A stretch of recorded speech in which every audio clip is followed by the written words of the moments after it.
એમને તો કઈ લાગી નથી દીકરા. કઈક તો તમે દેખ્યું છે દીકરા. હા, કઈક તો તમે વાત કર્યો છે, કઈક તો અનુભવ કર્યો છે ગોડો. જાણે કઈક આટલા દૂરથી આટલા સુધી આવતા હશે દીકરા. પણ સૌ ઘડીક મારું મેળવીને કેવું છે દીકરા. વચ્ચે આયા હોય તમારી શ્રદ્ધાને ઠેસ પકડવા માટે કોઈ બે શબ્દ બોલે ને તો મારા શરણે આવી બેહીન બે મારા બે શબ્દોનું અરે બે શબ્દો હોબળી અને મારો અનુભવ કરી દીધો.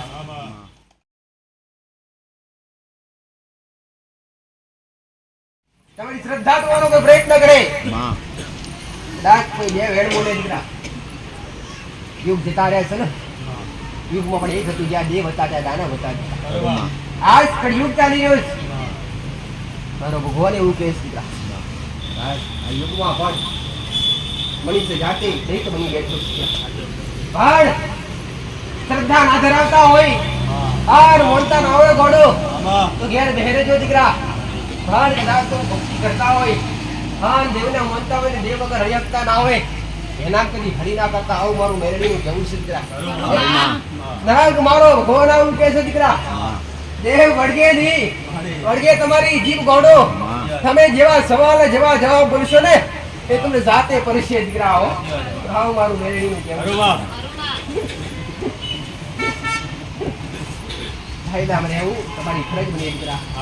દેવના કાયદા અને દેવના શબ્દો અને એના ક્ષેત્રમાં રહેવું તમારી ફરજ બની દીકરા.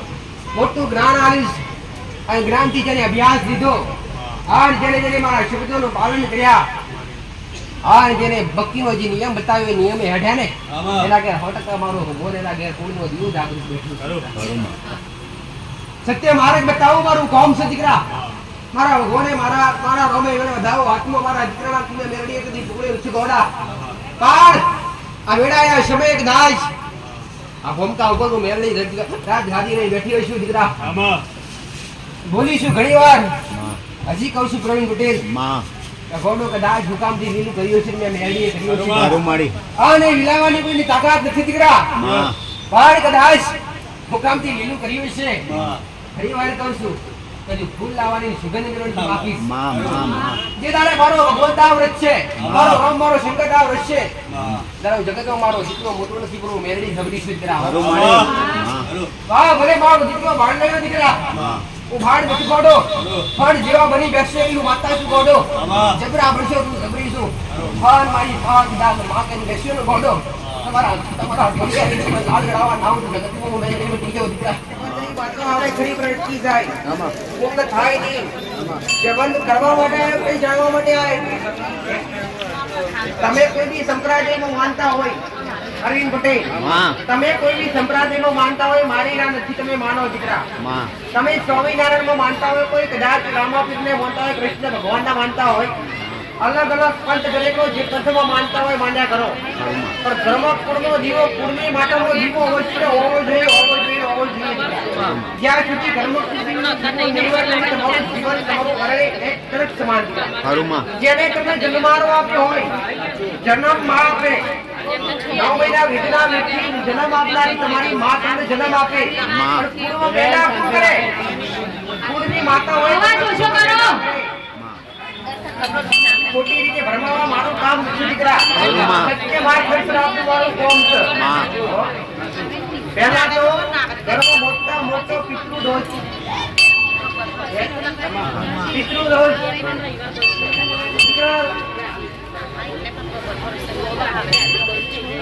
રામ રામ માં અંબા માતાની ભક્તિ કોણ કરે? અંબે માતાની ભક્તિ કરવાનો. ખોડિયાર માતા કોણ બોલે? ખોડિયાર માતા અંબા માતાની ભાવ ભક્તિ માનો ખરા? કેવી રીતે બોલો? તમારા ખોડિયારની ખબર ખરી? ખોડિયાર માતાનો કોઈનો જીવો મોનો અને ખોડિયારને એના રીતે ભાવ ભક્તિ કરો. વાત બરાબર કરો છો. આજે અંબા માતાની ભાવ ભક્તિ કરો. અંબા માતાનો જીવો ઠેરથી નતો આવ્યો પાછો. ત્યાં થોડો નારંબલી કોણે કરાવી? નારંબલી કરાવી ત્યારથી જીવનમાં નાની મોટી તકલીફો ચાલુ થઈ અને પછી તમારા પડતા દાડા આવ્યા. નારાયણ બલી કરવાથી કોઈ બી પિતૃ પૂર્વજ એને મોક્ષ મળી જતું હોય ખરો. કદી ના મળે દીકરા તમારો ભ્રમ કે નારામલી કરવાથી તમારા પૂર્વજને મોક્ષની પ્રાપ્તિ થઈ જાય આ તમારા અંદર ભય પડ્યો છે કદી થાય નહીં દીકરા તારું આયુષ્ય મારા ભગવાને મારા રામે 100 વર્ષ નથી હોય તો કોઈની તાકાત નહીં 50 વર્ષ તમે મિટાઈને મારા રામ સિવાય આ બધા કોઈ માતા ને માધવને કોઈ નડતું નથી નડે તમારા કર્મ ને તમારા ગુના દીકરા એમ ભાઈ નડે કર્મ ને ગુના અત્યારે સ્વાર્થની દુનિયા છે બોલો અરે જ્યાં દિવાસ ત્યાં દુકાન કરી લઈને બેઠા હતા ધર્મના નામ પર કરતા પૈસો તો બેઠા જાહેર બોર્ડ મારી કઈ ગયું ભાઈ આજુમાં બોર્ડ દરેકે બોર્ડ વચ્ચે પછી મારા શરણે બેહવું દરેકે બોર્ડ વચ્ચે પછી અહીંયા બેહવું તો માતાજીના નિયમો હોય અહીંયા કોઈ જાતનો પૈસો નહીં કોઈ જાતનું શ્રીફળ અગરબત્તી તમારો ભાવ લઈને આવો જે હોવાનું પૂછ્યું તમે જે દાડે નારાબંધી કરાવી નારાબંધી કર્યા પછી તમારા પિતૃ આજ સુધી ફરતા પિતૃનો ગુસ્સો આત્માને આપણે કૌ લઈ જઈએ હોનાવરની કંકુમરણી લઈ આવીએ તારી ઈચ્છાઓમાં સમાજમાંથી સમાજ નથી પડતી આ પિતૃનો વ્યવહાર છે વિવાહ વ્યવહાર પિતૃનો વ્યવહાર કર્યો પછી પાછો પોળિયાને દીવો ચાલુ કર્યો કોણે કર્યો બોલો ભાઈ સાચું ખોટું પોળિયારીએ દીવો ચાલુ કર્યો તમે જે તમારા ઘર કોઈ મહેમાન આવ્યું હોય અને એમાં એ મહેમાનને તમારો કોઈ સંબંધી હોય એ તમારા ઘેર આવી હોય અને એને તમે 2-4 લાપો ઝાપટ આલો અને પછી ઘેર ઓરાઈ દો અને તમને પછી કોઈ પ્રસંગ આવે ને બોલાવા જવાનું થાય હવે અને પૈસા બાપા કરવા પડે ના પડે અને પગે કોણ પડે હવે ભૂલ થઈ ગઈ ને તારે એકવાર મારા ઘેર થઈ પછી નાખી તો તમે જે પૂર્વજ પિતૃને નાખ્યા કહેવાય નાખ્યા એ પૂર્વજને તમે દીવો કરી રોજ પોળિયાને બોલાવો આવે ખરા હવે એના માટે શું કરવું પડે ભૂવા પુરાવો પડે ના તમે જે ભૂલ કરી સમાજ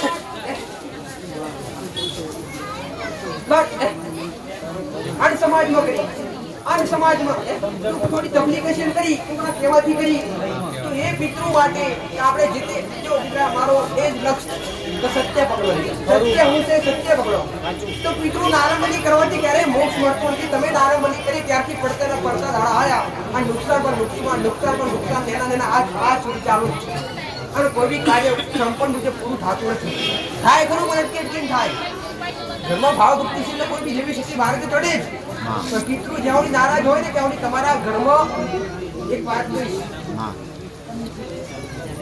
પિતૃ તમારા લગ્ન થતા હોય ત્યારે તમારા પિતૃ હાજર હોય તે બધા સગા સંબંધીઓ કાકા પપ્પા તેડાવો અને અમુક તો કંકોત્રી કુળજીવી મેળતા હોય એની બધી કંકોત્રી રાખતા હોય પિતૃ લોક સદગ્રહ એ પિતૃ લોકમાંથી પિતૃ આવે જ આશીર્વાદ આપવા માટે અને વધીને આશીર્વાદ આપવા માટે પિતૃ લોકની જરૂર હોય છે તો હવે એ પિતૃની તમે જે નારામલી કરી નાખી એના માટે તમારા અર્થાશક્તિ પર એ ભૂલ કહેવાય એટલે ગુનો કહેવાય તમારા ભાવથી ચક્રણ 5 કિલો ખાતર તમારા વચ્ચે ચણ નાખી અમે જાણતા નથી આ નારામલી કરવાથી આવું થાય અને અમે ગુનામાં આવીશું નિમિત્તમાં હું કહેતી નથી તમે મને 5000 રૂપિયા કોઈ બ્રાહ્મણને કઈ કરી દેનો ના તમે 5 કે 7 કિલો ચડ ચક્રણ નાખી દો દંડ પેટી જે ભૂલ કરી એ દંડ સ્વીકારીને એ દંડ તમે તમારા ભાવથી તમારા હાથથી 5 કે હાથ તમારે થશે મળે હું આવું કહું છું 5 કિલો પણ 2 કિલો નાખો તો 2 કિલો આવું કહેતી નથી 20 કિલો 15 કિલો મણ નાખો તમારી ઈચ્છાથી મણ નાખો હોય તો નાખો પણ તમારી ઈચ્છાથી 5 હાથ જે તમારે નાખવું હોય ચમન નાખો અને પછી પિતૃની માફી માંગી અને પોળિયારે વધાવીને બેહારો તમારા ઘરમાં દિવાળી મૂળ જોવાના 1 2 3 4 ભાઈનો પરિવાર કહેવાતો અને 4 ભાઈના ઘેરથી એક ઘર બંધ એક ઘેર લખો દીયું એક ઘર લખો દીયું કહેવાય એક ઘર લખું તમારી જગ્યા બે જગ્યાએ બદલાઈ જગ્યા અહીંયા આવીને તમારા દાદા આવીને વસેલા બે ગામની વાત કહેવાય આમ જોવા જાય 3 દાદાનો વસ્તા હેડી આવે 3 દાદાનો વસ્તા ભાઈ 3 દાદા રામ આ જગ્યા વિચારતી કોની લીધી ભાઈ કોઈ જગ્યા વેચાતી લીધેલી છે આ રમણ કરી નું નામ હતું રમણ હે રામ રામ માં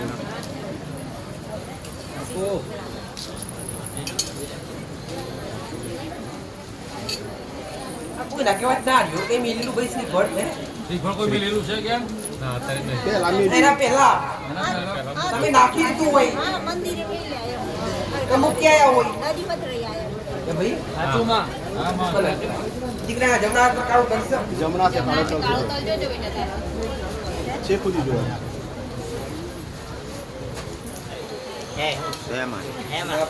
માં ઉપવાસ કશે ના નથી ઉપવાસ તો કરવો જ પડે બધા તારા હા થશે ને ના લાવું ના લાવું ના કે ના થશે એમ થશે થશે મારો ભગવાન જોડે માં પણ જા મારા આશીર્વાદ છે મારા સને આયેલો કોઈ ખાલી ગયો નથી માં. અને શ્રદ્ધાપૂર્વક તું મોનતાલ લેક માં હારી બહુ ભળી જશે લગન બીજા બે દર્શન કરવાની રાઈ અને આ પિતૃની માફી માંગીને આટલું કરજો હો જાઓ મારા આશીર્વાદ જે ઘેર ભાવ ભક્તિ કરવા ચાલુ રાખો હો ભાઈ કોણિયા દીવો કરવાનો એટલે માફી માગી ચકલી માફી માગી વધાઈ બિહારજો એ કરો છો એમાં નહીં માફી મોગી વધાઈ કેવી રીતે કરો એ બતાવજો ભાઈ હા માં ભલે જાઓ